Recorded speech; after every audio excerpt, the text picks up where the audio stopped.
I just finished up some airway training at work, and since we're just a hop, skip, and a jump away from the Canadian border, I figured I'd run up there and test out the RadioMsg app and just make sure that it's going to be a viable replacement for the Raspberry Pi-based FLDigi JSA call system that I've previously set up for my family. Now, during airway training, we went over a procedure called cricothyrotomy. It is a procedure where you cut a hole in the neck and you access the trachea and you put another tube down there and you can ventilate for a person. This is designed for people with massive airway damage from burns or swelling, or maybe they have an object shoved in the airway, or anyone you can't ventilate through any other means, such as a bag mask or just regular orotracheal intubation. And the procedure itself is not hard. Anyone can learn how to do it. You're cutting a hole in a tube and inserting another tube. It's just not that difficult. What is difficult about this procedure is the psychological hurdle of making the decision, taking that initiative to actually cut into human flesh in a very invasive procedure and take that airway and save a life. If you put yourself in that headspace, just it's a rat's nest of psychology that goes into making that decision. And it's colored by your past experiences. You know, have you been yelled at or disciplined for making good faith decisions that have gone wrong in the past?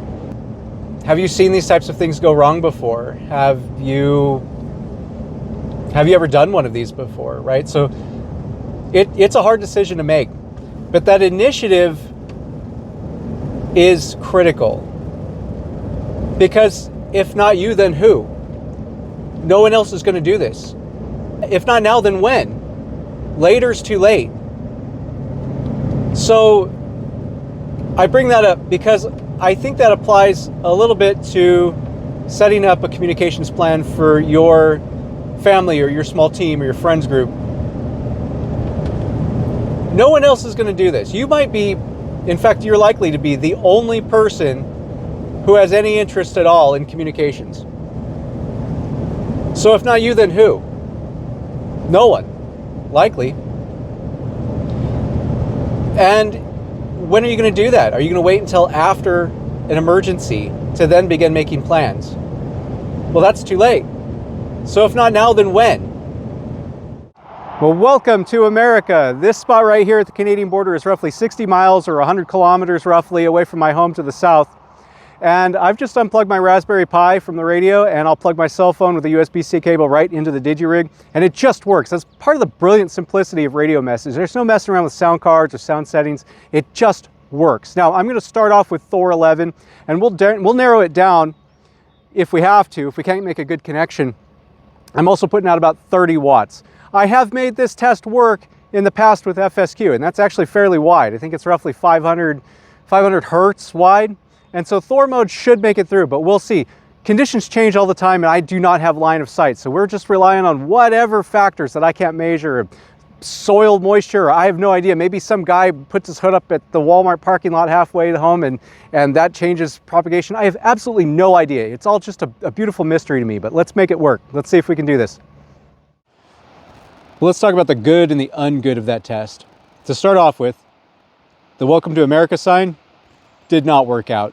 And I'm not terribly surprised by that. That spot is down in a hole and it really doesn't have good access, even though we're already dealing with non-line of sight, 2-meter VHF, FM over a substantial distance. It just gobbles up the signal enough in that hole that it's not consistent. So I wasn't surprised by that at all. I titrated down to Thor Micro and I cranked up the wattage to 80. I do have a fan on my transceiver and it's a Yaesu FT2980R, so it's got a massive heatsink on it. So I wasn't worried about overheating it, and I kept an eye on the temp. I think it topped off at 112 Fahrenheit. But I did get a message through, but no acknowledgement back. Now, Kels, at one point, she did realize that I was sending messages home, and she replied, I did see that on the waterfall, but it was not strong enough to decode. So I wasn't happy just giving up and going home at that point. So I just drove 1 minute south and found another spot to pull off, and that had more elevation, and instantly I started getting responses, acknowledgements back from home. And so I was able to widen that up to, I believe, Thor 22. And even at one point, I accidentally hit Olivia 8 8/1000. I never use Olivia 8/1000. It's kind of an abnormal speed, but it's one of the presets that I forgot to change. And it worked great.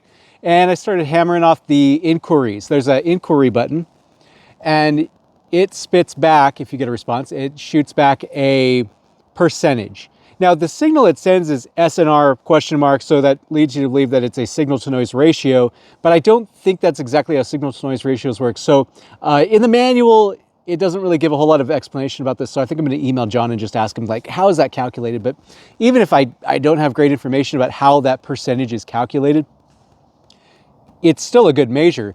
And so I think at the next time that I find myself in a tricky spot, I'm going to dial down the wattage, and I'm just going to start testing different modes and see what the percentages are for this inquiry SNR thing that's spit back.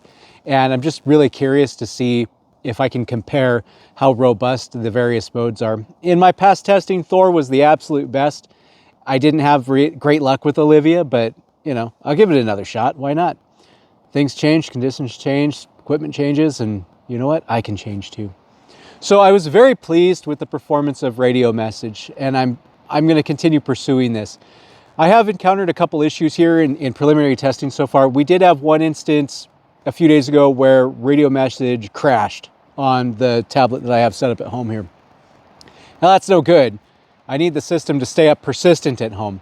And so I'm not exactly sure what happened, but I'm going to keep an eye on that and try to find some more consistency there. The alternative may be to download his Android PSK Mail app. And there's a couple things that looks like that might not be the best thing for my application. For example, the short is the narrowest. Thor mode that it'll go down to currently is Thor 8. I'd really like to reserve the ability to use Thor 4 or Thor Micro, something really, really tight and robust.